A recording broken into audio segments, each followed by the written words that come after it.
تو آئیے اس صدقے کی چند تفصیلات، میرا صدقے سے مراد کیا ہے، ہمیں اس مبارک مہینے میں بلکہ 12 مہینوں میں ان تمام صدقات کے پہلوؤں کو اختیار کرنا چاہیے۔ اس سے قبل کہ میں تقسیمات آپ کے سامنے رکھوں، صدقے کے بارے میں گنتی کی 3 چیزیں، پوری کائنات کی صداقت جمع ہو جائے۔ کیا رسول اللہ صلی اللہ علیہ وسلم کی ایک بات کی صداقت کا مقابلہ ہو سکتا ہے؟ نہیں ہو سکتا۔ تو پھر اگر اللہ کے رسول صلی اللہ علیہ وسلم کسی بات پہ قسم اٹھا لیں، کوئی بات رہ گئی؟ آپ نے قسم اٹھائی، سلاسن اقسم علیہن، لوگوں میں 3 چیزوں پہ قسم اٹھاتا ہوں۔ پہلی چیز، ما نقصت صدقۃ من مال، میں قسم اٹھاتا ہوں جو شخص صدقہ کرتا ہے اللہ کی قسم اس کا مال کم نہیں ہوتا، بڑھتا ہے، شک کی گنجائش ہے۔ دوسری بات، میں اس بات پہ قسم اٹھاتا ہوں وَمَا تَوَاضَعَ عَبْدٌ لِلَّهِ إِلَّا رَفَعَهُ اللَّهُ، اور دوسری روایت کے الفاظ یہ بھی ہے وَلَا عَفَا رَجُلٌ عَنْ مَظْلَمَةٍ ظُلِمَهَا إِلَّا زَادَهُ اللَّهُ عِزًّا، اللہ کی قسم جس کے ساتھ زیادتی ہو اگر وہ معاف کر دے، اور دوسرے لفظ اگر کوئی تواضع اختیار کرے تو وہ گرتا نہیں، اللہ اس سے اور عزتوں سے نوازتے ہیں۔ تیسری بات، وَلَا فَتَحَ رَجُلٌ عَلَى نَفْسِهِ بَابَ مَسْأَلَةٍ إِلَّا فَتَحَ اللَّهُ عَلَيْهِ بَابَ فَقْرٍ، جو کشکول گدائی لوگوں کے سامنے کرتا ہے، اپنی ضروریات کا رخ اللہ کی طرف نہیں کرتا، اللہ کی قسم اللہ اس پہ فقیری کے اور دروازے کھول دیتے۔ ایک بات یاد رکھنے والی ہے، جس شخص کے ذہن میں یہ بات ہے کہ صدقہ کرنے سے مال ختم ہوگا، اس حدیث کی روشنی میں اللہ کے رسول نے قسم اٹھائی ہے اس کا مال کم نہیں ہوتا، زیادہ ہوتا ہے۔ دوسری بات، دنیا میں اگر مقابلہ ہو تو کون جیتتا ہے؟ جس کے پاس مال زیادہ ہے، ایسا ہی ہے۔ اگر اللہ رب العزت فرمائے میرے بندے آؤ مجھ سے مقابلہ کرو، انفق علیک، تم میری راہ میں خرچ کرو میں تجھ پہ خرچ کروں گا، کون جیتے گا؟ جواب دیجیے، حدیث قدسی، یا ابن آدم انفق علیک، تم میری راہ میں خرچ کرو میں تجھ پہ کروں گا۔ مقابلہ ہے خالق مخلوق کا، کون جیتے گا؟ کوئی اللہ کو ہرا سکتا ہے؟ اس لیے رسول اللہ صلی اللہ علیہ وسلم نے بلال سے کہا تھا، بلال انفق ولا تخشى من ذی العرش اقلالا، خرچ کرو اللہ کے خزانوں کے ختم ہونے کا خوف نہ کھاؤ، اللہ کے خزانے اتنے ہیں، حدیث قدسی ہے، لو ان اولکم وآخرکم وانسکم وجنکم قاموا فی صعید واحد، اگر آدم علیہ السلام سے لے کے قیامت تک آنے والے جن انسان ایک ہی میدان میں کھڑے ہو جائیں، ہر اپنی خواہش اللہ کے سامنے پیش کریں، اللہ سب کی خواہشوں کو پورا کر دیں، تو اللہ رب العزت فرماتے ہیں میں نقص من ملکی شیئا، میری بادشاہی میرے خزانوں میں اتنی بھی کمی نہیں آئے گی، جتنا تم سوئی سمندر میں ڈالتے ہو تو جب نکالو تو پانی کتنا آتا ہے، اتنا بھی میری بادشاہی اور خزانوں میں کمی نہیں۔ جاہز کہا کرتے تھے ترک الانتقام عند شدت الغضب مع القدرت على ذلك، ان کے انسان کے پاس طاقت بھی ہو کہ وہ انتقام لے سکتا ہے، لیکن انتقام کو ختم کر دے اور انتقام کی سوچ نہ پیدا کرے، قدرت کے باوجود، موقع ہونے کے باوجود، تو اس کو حلم و بردباری کہا جاتا ہے۔ جرجانی کہا کرتے تھے هو الطمأنینہ عند ثورة الغضب او تاخیر المکافاة الظالم ای مجازاته بظلم، حلم و بردباری یہ ہے کہ ایسا ماحول جہاں غیظ و غضب کا ماحول ہے وہاں اطمینان اور طمانینت اور خاموشی جو ہے اختیار کرنا، یا کسی ظالم کے ظلم کا بدلہ دینے میں تاخیر کر دینا، ضروری نہیں ہے کہ ابھی اس کے ظلم کا بدلہ اسے دیا جائے، یہ حلم بردباری ہے۔ رسول اکرم صلی اللہ علیہ وآلہ وسلم پر قرآن نازل ہوتا ہے تو ایک ایک آیت جو اللہ کے رسول صلی اللہ علیہ وسلم پر نازل ہوئی، آپ نے صحابہ کرام کو وہ سنائی بھی اور سکھائی بھی۔ ارشاد ربانی ہے لا يؤاخذكم الله باللغو في أيمانكم ولكن يؤاخذكم بما كسبت قلوبكم واللہ غفور حلیم۔ عادات جب انسان کی بگڑتی ہیں تو اس بگاڑ کی وجہ سے اسے کوئی پرواہ نہیں رہتی کہ اللہ ذوالجلال کی عظمت و جلالت کتنی ہے۔ وہ ہر چھوٹی چھوٹی بات پہ قسمیں اٹھاتا ہے۔ وَلَا تُطِعْ كُلَّ حَلَّافٍ مَّهِينٍ۔ اس لیے اللہ تعالیٰ نے اپنے پیغمبر کو حکم دیا کہ تم زیادہ قسمیں کھانے والے اس کمینے کی بات کو نہ مانو۔ امام شافعی رحمۃ اللہ علیہ اس لیے کہا کرتے تھے کہ میں نے ڈرتے ہوئے بھی کبھی سچی قسم نہیں اٹھائی کہ کہیں اس میں کچھ چیز شامل نہ ہو جائے۔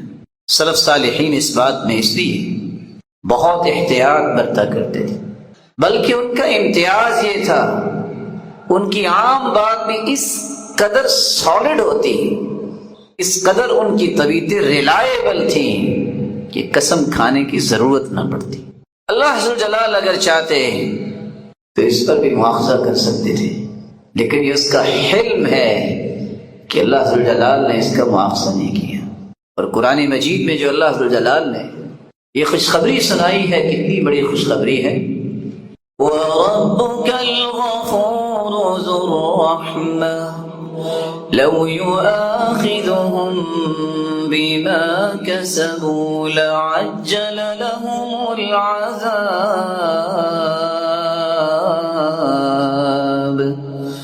بل لهم موعد لن يجدوا من دونه موئلا۔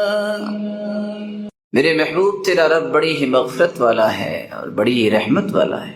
لوگ جو کوتاہیاں کرتے ہیں اگر اللہ اس پہ مواخذہ کرنے لگ جاتا تو بڑی جلدی عذاب کے لوگ مستحق بن جاتے، لیکن اللہ ذوالجلال نے ان کے لیے ایک موعد رکھا ہے، اگر مرنے سے پہلے توبہ کر لیں تو اللہ معاف بھی کر دے گا، اللہ اپنی رحمت نازل کر دیں گے۔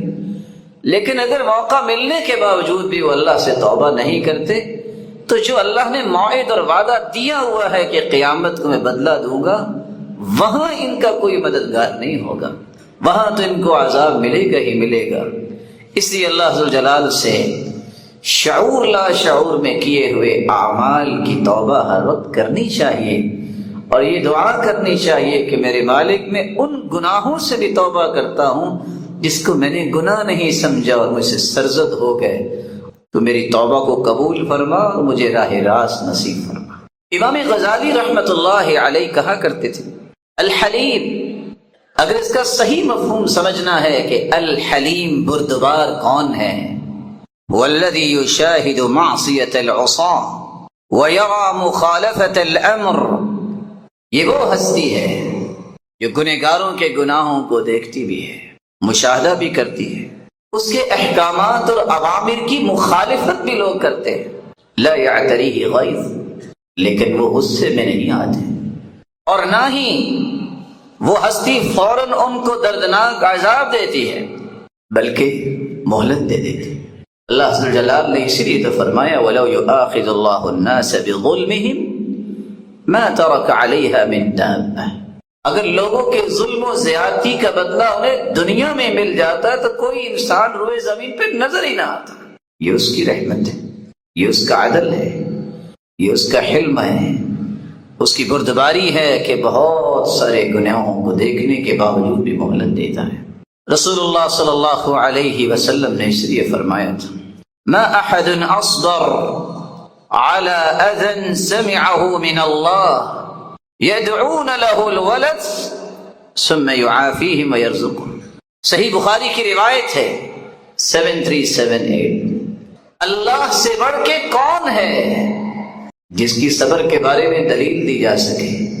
اللہ کی مخلوق ہے اور مخلوق ہی اپنے خالق کو گالیاں دیتی ہے، کس طرح؟ کہتی ہے کہ اللہ کا بیٹا ہے عیسیٰ علیہ السلام۔ اللہ ذوالجلال پھر بھی مہلت دیتے ہیں، بردباری دکھاتے ہیں اور انہیں رزق دیے جا رہے ہیں، ان کا رزق منقطع نہیں کیا۔ رسول اللہ صلی اللہ علیہ وآلہ وسلم نے یہ بھی فرمایا کہ اللہ ذوالجلال سے بڑھ کے کون ہو سکتا ہے؟ کسی نے حلم و بردباری سمجھنی ہے تو مالک الملک کے اس پہلو سے سمجھے۔ کافر ہیں رب کو مانتے نہیں ہیں، لیکن اللہ نے رزق منقطع نہیں کیا۔ اللہ عز و جلال کو گالیاں دیتے ہیں، بلکہ اللہ عز و جلال کو ان الفاظ سے پکارتے ہیں کہ ہم انہیں مانتے نہیں، اور وہ الفاظ جو ایک عقل مند اپنی زبان پہ لانے سے قاصر ہوتا ہے، ان الفاظ کو سننے کے باوجود بھی اللہ انہیں اپنی عطاؤں سے محروم نہیں کرتے۔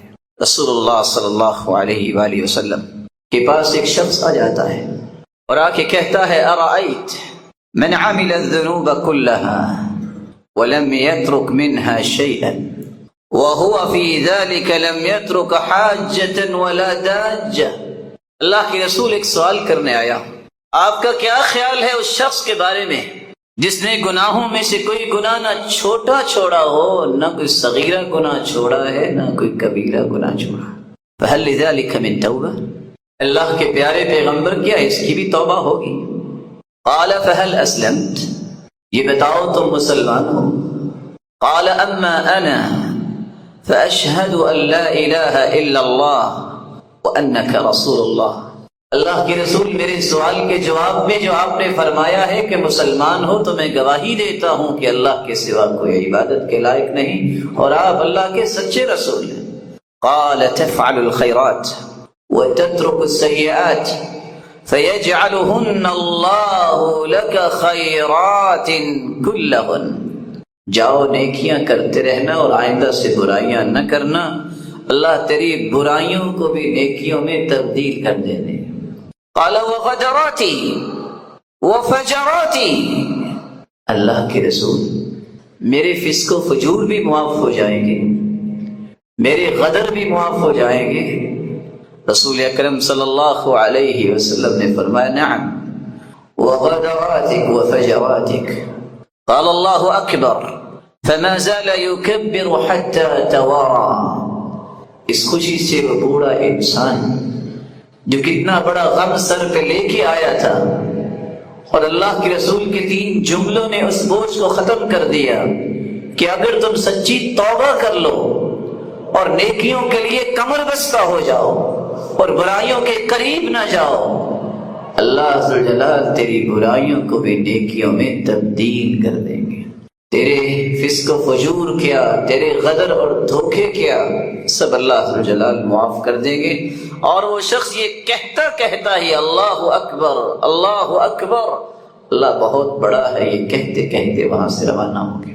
رسول اللہ صلی اللہ علیہ وآلہ وسلم سے علم سیکھنے والے صحابہ، اور وہ لوگ جنہوں نے صحابہ کرام سے علم سیکھا، امام شعبی جنہوں نے 500 صحابہ کو دیکھا، وہ کہا کرتے تھے زین العلم حلم اہلی، دنیا کے اندر سب سے خوبصورت علم دیکھنا ہے وہ اس شخص کے پاس ہوگا جس کے پاس علم کے ساتھ حلم بھی ہوگا۔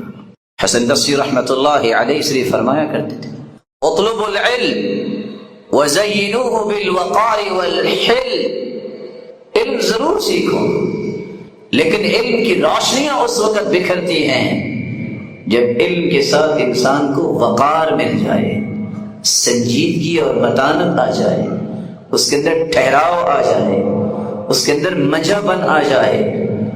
رسول اللہ صلی اللہ علیہ وآلہ وسلم نے اس لیے اشج ابن عبد القیس سے کہا تھا، جب اللہ کے رسول صلی اللہ علیہ وسلم کو ملنے کے لیے آئے، بقیہ لوگ بھی تھے جنہوں نے آپ صلی اللہ علیہ وسلم کا دیدار جب کیا تو برداشت نہ کر سکے، دوڑ پڑے، کیسے ملاقات ہو؟ اشج اپنی سواری سے اترے، سواری کو باندھا، اپنے لباس کو درست کیا، وقار اور سنجیدگی اور متانت کے ساتھ چلتے آئے، اور آپ کی خدمت عالیہ میں سلام پیش کیا۔ اللہ کے رسول نے فوراً فرمایا ان فیک لخصلتین یحبہم اللہ، اے اشج تمہارے اندر اللہ نے 2 خصلتیں رکھی ہیں جو اللہ کو بہت پسند ہے۔ اللہ کے رسول کو کون سی خصلتیں؟ قال الحلم والانا، ایک بردباری ہے اور دوسرا آپ کی طبیعت میں ٹھہراؤ ہے، جلد بازی نہیں ہے۔ کہا اللہ کے پیارے پیغمبر یہ پہلے سے تھی کہ اب پیدا ہوئی؟ کہا اللہ نے دی تو تھی لیکن اسلام لانے کے بعد ان میں روشنی آ گئی ہے۔ امام ابن القیم رحمۃ اللہ علیہ، امام ابن الجوزی رحمہ اللہ تعالی فرمایا کرتے تھے الکمال عزیز والکامل قلیل الوجود وأول أسباب الكمال تناسب أعضاء البدن وحسن صورة الباطن، فصورة البدن تسمى خلقا وصورة الباطن تسمى خلقا، ودليل كمال صورة البدن حسن الصمت واستعمال الأدب۔ انسان دو چیزوں کا مرکب ہے، کمال تو اللہ نے اپنے پاس رکھا ہے، یا کمال اللہ نے عطا کیا تو انبیاء علیہم الصلاۃ والسلام کو عطا کیا، ظاہری کمال بھی اور باطنی کمال بھی۔ لیکن اگر انبیاء کے بعد کوئی کمال کو حاصل کرنا چاہتا ہے تو کمال کے کچھ پہلو لے سکتا ہے، اور ان پہلوؤں کو اختیار کرنے کا اصول اور ضابطہ یہ ہے کہ جس شخص کے اندر اچھا اخلاق آ جائے اور اس کے پاس ادب و آداب کی نعمت آ جائے، اللہ ذوالجلال اسے ظاہری کمال عطا کر دیتے ہیں۔ رسول اللہ صلی اللہ علیہ وسلم نے سورۃ الفاتحہ کے بارے میں کتنی خوبصورت باتیں بیان کی۔ سب سے پہلی بات رسول اللہ صلی اللہ علیہ وسلم نے فرمایا والذی نفسی بیدی، قسم ہے اس ذات کی جس کے ہاتھ میں میری جان ہے، ما انزل فی التوراہ ولا فی الانجیل ولا فی الزبور ولا فی الفرقان مثلها یعنی القرآن، وإنها لسبع من المثانی والقرآن العظیم الذي اعطیته۔ اللہ تعالیٰ نے آسمانی اور الہامی کتابوں میں سے نہ تو تورات میں ایسی صورت نازل کی، نہ انجیل میں ایسی صورت نازل کی، نہ ہی زبور میں ایسی کوئی صورت نازل کی، اور نہ ہی قرآن مجید میں ایسی صورت ہے جیسی اللہ تعالیٰ نے سورۃ الفاتحہ کو نازل کر کے اپنی مخلوق پر انعام کیا ہے۔ یہ 7 آیتیں بار بار پڑھی جانے والی ہیں، یہ ام القرآن بھی ہے، قرآن مجید کی ماں کا درجہ اس کو دیا گیا، ام الکتاب بھی ہے، یہ کتاب اللہ کی ماں کا درجہ دیا گیا اس کو۔ رسول اللہ صلی اللہ علیہ وسلم نے ایک دوسری روایت میں فرمایا کہ سورۃ الفاتحہ یہ ایک بے مثال نور ہے، ایک ایسی روشنی ہے۔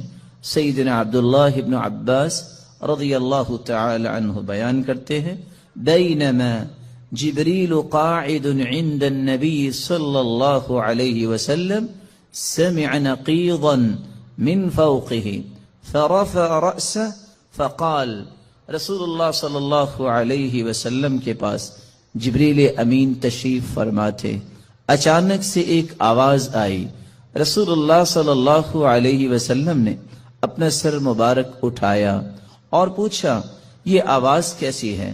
تو جبریل امین نے جواب دیا هذا باب من السماء فتح اليوم لم يفتح قط الا اليوم، آسمان کا یہ وہ دروازہ کھلا ہے جو آج تک نہیں کھلا تھا۔ فنزل منه ملک، اور اس دروازے سے ایک فرشتہ زمین کی طرف اترا ہے۔ فقال هذا ملک نزل الى الارض لم ينزل قط، پہلے نہیں اتارا گیا یہ فرشتہ الا اليوم، آج ہی اس کو اترنے کا حکم دیا گیا۔ فسلم، اور اس فرشتے نے اتر کر سلام کہا۔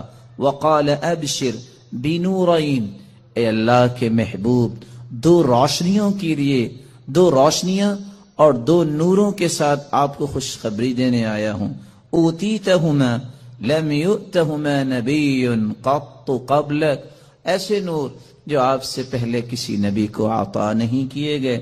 فاتحۃ الکتاب، ایک سورۃ الفاتحہ ہے، وخواتیم سورۃ البقرہ، اور سورۃ البقرہ کی آخری آیات ہیں۔ لن تقرأ بحرف منہما الا اعطیت، سورۃ البقرہ کی آخری آیتیں اور سورۃ الفاتحہ کا کوئی بھی حرف آپ پڑھیں تو اللہ رب العزت اس ایک ایک حرف کے بدلے عطائیں کرتے ہیں، اور یہ روایت صحیح ترغیب میں موجود ہے۔ بلکہ رسول اللہ صلی اللہ علیہ وسلم نے اس سورت کی عظمت کو بیان کرتے ہوئے صحابہ کرام کو کتنی خوبصورت بات سمجھائی۔ صحیح بخاری کا وہ واقعہ کتنا مشہور ہے کہ جب صحابہ کرام بنی سلیم کے قبیلے میں پہنچے، جب پتہ چلا ایک آنے والی عورت نے بتایا کہ ہمارے قبیلے کے سردار کو بچھو نے کاٹ لیا ہے، کیا آپ کے پاس کوئی ایسا شخص ہے جو شخص دم کر سکتا ہو؟ تو رسول اللہ صلی اللہ علیہ وسلم کے ایک صحابی جنہوں نے صرف سورۃ الفاتحہ تلاوت کی اور اس کو دم کر دیا، رسول اللہ صلی اللہ علیہ وسلم کے اس صحابی نے اس سورۃ الفاتحہ کو پڑھنے کے بعد جب دم کیا تو وہ شخص ایسی شفا کی طرف چلا گیا وَكَأَنَّمَا نُشِطَ مِنْ عِقَالٍ، جیسے کوئی گرہ باندھی ہو کھول دی جائے۔ رسول اللہ صلی اللہ علیہ وسلم کے صحابہ نے کہا جب تک اللہ کے رسول سے بات نہ ہو جائے تو یہ انہوں نے جو 30 بکریاں بطور عوض اس کے دیا ہے ہم اس وقت تک کوئی بات نہیں کریں گے۔ جب رسول اللہ صلی اللہ علیہ وسلم کو یہ بات پہنچی، آپ نے فرمایا وَمَا كَانَ يُدْرِيهِ أَنَّهَا رُقْيَةٌ اقْسِمُوا وَاضْرِبُوا لِي بِسَهْمٍ، آپ کو پتہ نہیں اللہ تعالیٰ نے اس صورت کو شفا بنا کے، اس صورت کو دم بنا کے نازل کیا ہے۔ اور یہی بات ابن القیم رحمۃ اللہ علیہ نقل کرتے ہیں کہ میں نے کتنے سفر کیے اور جب بھی میں بیمار ہوا تو میں نے اللہ کے پیارے پیغمبر کی اس بات پہ یقین کر کے دوائی نہیں لی بلکہ سورۃ الفاتحہ پڑھتا اور میں دم کر لیتا اپنے آپ کو، اللہ رب العزت مجھے شفا یاب کر دیتے۔ سورۃ الفاتحہ یہ عظیم ترین سورت ہے۔ رسول اللہ صلی اللہ علیہ وسلم کے صحابی سیدنا ابو سعید بن معلی بیان کرتے ہیں مر بی النبی صلی اللہ علیہ وسلم وانا اصلی، اللہ کے رسول صلی اللہ علیہ وسلم میرے پاس سے گزرے، میں نماز پڑھ رہا تھا، مجھے انہوں نے آواز دی، میں نے سلام پھیرا اور سلام پھیرنے کے بعد اللہ کے رسول صلی اللہ علیہ وسلم کی خدمت اقدس میں حاضر ہوا۔ آپ نے فرمایا میں نے آپ کو آواز دی، الم یقل اللہ یا ایھا الذین آمنوا استجیبوا للہ وللرسول، آپ نے اللہ کا یہ کلام نہیں سنا کہ جب اللہ اور اس کے رسول کی بات ہو تو اس بات کو فوراً مانو، لبیک کہو۔ کہا اللہ کے رسول صلی اللہ علیہ وسلم میں نماز پڑھ رہا تھا۔ پھر اللہ کے رسول صلی اللہ علیہ وسلم نے فرمایا الا اعلمک اعظم سورۃ فی القرآن قبل ان اخرج، کیا میں تمہیں قرآن مجید کی سب سے عظیم سورت نہ سکھا دوں اس سے پہلے کہ تم مسجد سے نکل جاؤ، اپنے گھر کو لوٹ جاؤ؟ میں نے کہا کیوں نہیں؟ تو رسول اللہ صلی اللہ علیہ وسلم نے جو سورت سکھائی، جو قرآن مجید کی عظیم ترین سورت ہے، وہ سورۃ الفاتحہ کی تعلیم دی۔ یہی وجہ ہے رسول اللہ صلی اللہ علیہ وسلم نے یہ فیصلہ سنا دیا، کاش اس فیصلے کو بھی امت مان لے، لا صلاۃ لمن لم یقرأ بفاتحۃ الکتاب، جو شخص نماز کے اندر سورۃ الفاتحہ نہیں پڑھتا اس کی نماز نہیں ہوتی، جیسا کہ صحیح بخاری کی روایت ہے۔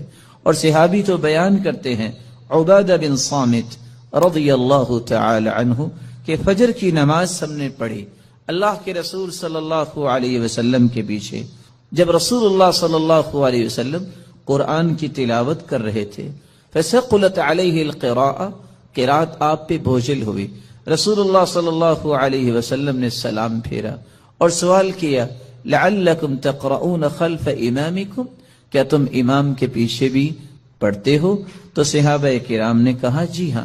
تو رسول اللہ صلی اللہ علیہ وسلم نے فرمایا لا تقرؤوا لا تفعلوا كما في روایت اخرى، دوسری روایت کے الفاظ ہیں لا تفعلوا الا بفاتحة الكتاب، امام کے پیچھے کھڑے ہو کر تم صرف سورۃ الفاتحہ پڑھا کرو، فإنه لا صلاة لمن لم يقرأ بها، کیونکہ سورۃ الفاتحہ پڑھنے کے بغیر نماز نہیں ہوتی۔ یہ ایسی خوبصورت اور ایسی مبارک صورت ہے جو اللہ اور اس کی مخلوق کے درمیان مکالمے کا ایک خوبصورت جوہر ہے، ایسا گوہر ہے انسان الحمدللہ رب العالمین کہتا ہے تو اللہ رب العزت فرماتے ہیں حمیدنی عبدی، میرے بندے نے میری حمد و توصیف بیان کی۔ جب بندہ مومن الرحمن الرحیم کہتا ہے تو اللہ رب العزت فرماتے ہیں اسنا علی عبدی، میرے بندے نے میری تعریف کی ہے۔ جب بندہ مومن یہ کہتا ہے مالک یوم الدین، تو اللہ رب العزت فرماتے ہیں مجدنی عبدی، میرے بندے نے میری بزرگی بیان کی ہے۔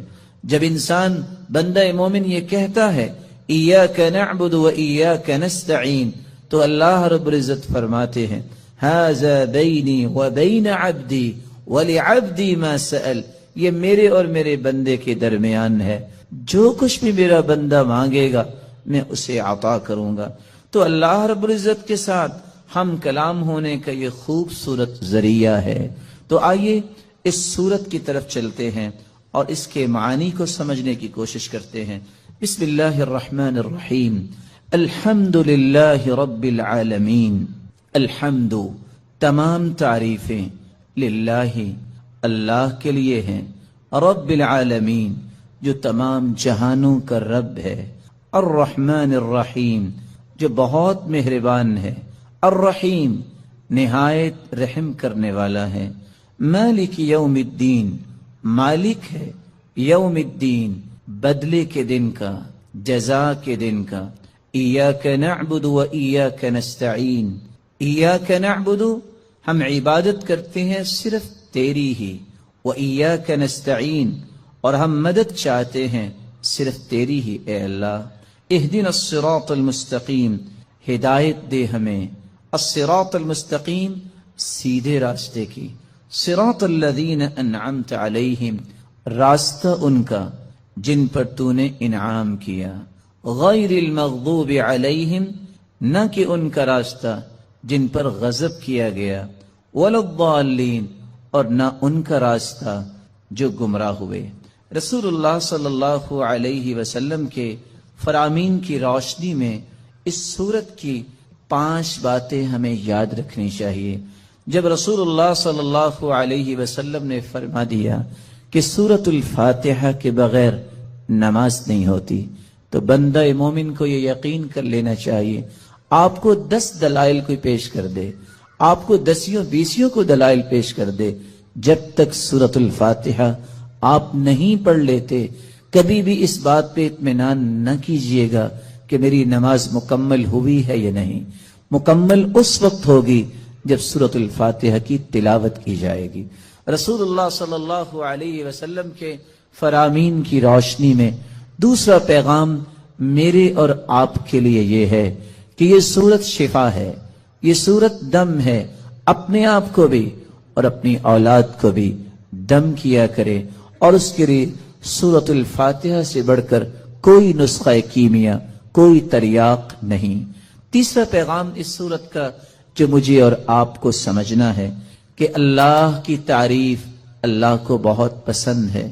یہی وجہ ہے عبداللہ ابن عباس رضی اللہ تعالی عنہ فرمایا کرتے تھے الحمدللہ، ہر شکر کرنے والے کی زبان کا یہ وطیرہ ہے۔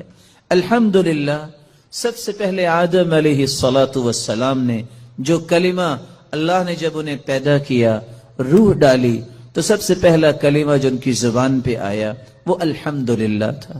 نوح علیہ السلام نے بھی کہا فَقُلِ الْحَمْدُ لِلَّهِ الَّذِي نَجَّانَا مِنَ الْقَوْمِ الظَّالِمِينَ، اور ابراہیم علیہ السلام نے بھی یہی کہا الحمدللہ الذی وہب لی علی الکبر اسماعیل و اسحاق، اور داود اور سلیمان علیہم السلام کے قصے میں بھی یہی بات ملتی ہے وقال الحمدللہ الذی فضلنا علی کثیر من عباده المؤمنین، اور اللہ رب العزت نے اپنے پیغمبر سے بھی مخاطب ہو کر فرمایا وَقُلِ الْحَمْدُ لِلَّهِ الَّذِي لَمْ يَتَّخِذْ وَلَدًا، اور اللہ رب العزت نے قرآن مجید میں اس بات کا تذکرہ کیا کہ جنتیوں کی زبان پہ بھی اگر کوئی بات ہوگی تو وہ یہی ہوگی الحمدللہ الَّذِي أَذْهَبَ عَنَّا الْحَزَنَ، اور وَآخِرُ دَعْوَاهُمْ أَنِ الْحَمْدُ لِلَّهِ رَبِّ الْعَالَمِينَ۔ اور حدیث یہ بتاتی ہے اول من یدعى الى الجنہ الحمادون، سب سے پہلے اگر جنت کی طرف کسی کو آواز دی جائے گی، بلایا جائے گا، تو وہ لوگ ہوں گے الحمادون، جو اللہ کی تعریفیں کرنے والے ہیں، اور اللہ کے رسول صلی اللہ علیہ وسلم کو قیامت کے دن جو جھنڈا دیا جائے گا، لواء الحمد، وہ اللہ کی تعریف کا پرچم ہوگا۔ آدم فمن سواہ تحت لوائی، رسول اللہ صلی اللہ علیہ وسلم نے فرمایا آدم سے لے کر قیامت تک آنے والی آدمیت بشمول انبیاء اور انسانیت میرے اس پرچم تلے ہوگی، اور اللہ کے رسول صلی اللہ علیہ وسلم کو مقام محمود عطا کیا جائے گا۔ اللہ کی تعریف یہ اللہ کو بہت پسند ہے، اور اس بات کو سمجھانے کے لیے میں ایک اور حدیث پیش کرنا چاہوں گا۔ رسول اللہ صلی اللہ علیہ وسلم کے صحابی بیان کرتے ہیں قیامت کو جو ترازو قائم کیا جائے گا، جس ترازو میں نیکیاں اور برائیاں ان کا وزن ہوگا، اتنا بڑا ترازو ہوگا، لو وضعت السماوات والارض ومن فیہن فی کفہ لوسعتہن، اگر ساتوں آسمان اور ساتوں زمینیں اس ترازو کے ایک پلڑے میں رکھ دیے جائیں تو ایک پلڑا بھی بھرے گا نہیں۔ لیکن اللہ کی تعریف کا کلمہ صحیح مسلم کی روایت کی روشنی میں والحمدللہ تملأ المیزان، جو اللہ کے فیصلوں پر خوش ہو کر اللہ کی تعریف کرتے ہوئے یہ کلمہ اپنی زبان پہ لے آتا ہے الحمدللہ، تو اس مبارک کلمے کی وجہ سے قیامت کے دن میزان کے دونوں پلڑے نیکیوں سے بھر جائیں گے، جبکہ ایک پلڑا 14 کے 14 طبق رکھ دینے سے بھی بھرے گا نہیں۔ اللہ رب العزت ہمیں اللہ کی کثرت سے تعریف کرنے اور اس کے ذکر کرنے کی توفیق عطا فرمائے۔ چوتھی نصیحت اور چوتھا پیغام اس سورت کا یہ ہے کہ ہم نماز کی ہر رکعت میں جب یہ کہتے ہیں ایاک نعبد و ایاک نستعین، اللہ تیری ہی عبادت کرتے ہیں اور مدد بھی تجھ ہی سے مانگتے ہیں، تو پھر کسی بندہ مومن کو اس بات کو بھلانا نہیں چاہیے۔